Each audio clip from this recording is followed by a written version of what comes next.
भाई खेसारी लाल यादव और पवन सिंह का कैरियर अगर कोई खाएगा तो वो सिर्फ और सिर्फ मनी मिराज है, क्योंकि भाई ये बंदा एक ऐसा काम कर दिया है कि भाई जिसको देखने के बाद आप भी कहोगे वाकई यार स्टार हो तो मनी मिराज के जैसा, सेलिब्रिटी हो तो मनी मिराज के जैसा। मतलब सच में यार मनी मिराज ने कसम खा लिया है कि भाई भोजपुरी में जितने भी कलाकार है सबको पीछे कर देना। भाई साहब इस बंदे का सादगी देखो, मतलब अपने फैंस को भाई साहब 50,000 का गिफ्ट दे दिया मनी मिराज। अब देखो यार बात दरअसल ऐसा है कि मनी मिराज का नया गाने का प्रमोशन हो रहा था, यानी कि इवेंट रखा गया था पटना में, और भाई साहब वहीं पे उसका जो एक फैन है उसका मोबाइल चोरी हो गया था। तो भाई उसका जो फैन है वो जाके वहां खड़े होके रोना स्टार्ट कर दिए। देखने आए थे। हाँ। मोबाइल भुला गया।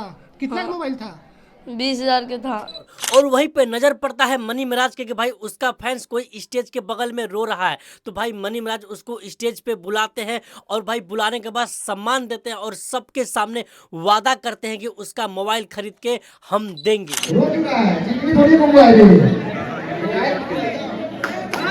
मतलब सच में यार जिस जमाने में बड़े बड़े स्टार अपने फैंस के साथ फोटो खिंचाने को तैयार नहीं होता है, वहीं पे भाई मनी मिराज अपने फैंस को बुला के स्टेज पे सम्मान देते हैं और भाई उसको मोबाइल भी खरीदने का वादा करते हैं। आप लोग समझ सकते हैं भाई कितना बड़ा दिल है मनी मिराज का, किस तरह अपने फैंस के प्रति इतना जागरूक हो जो इंसान, आप लोग समझ सकते हैं। उस इंसान को आगे बढ़ने से क्या कोई रोक सकता है क्या? उस इंसान को भाई साहब नंबर 1 बनने से कोई रोक सकता है क्या? बाकी खैर यार ये अपडेट था, मुझे लगा आप सबको बताना चाहिए। बाकी आप लोग बताइए आप लोगों को मनी मिराज का ये वाला काम कैसा लगा, जो अपने फैंस को मोबाइल गिफ्ट किए हैं, कैसा आप लोग को लगा कमेंट बॉक्स में जरूर बताइएगा। और हाँ, अगर आप लोग को भी अच्छा लगता है इस तरह काम तो भाई इस वीडियो को दबा के शेयर करिए, सबको बताइए कि भाई मनी मिराज कसम से सबका कैरियर खा जाएगा।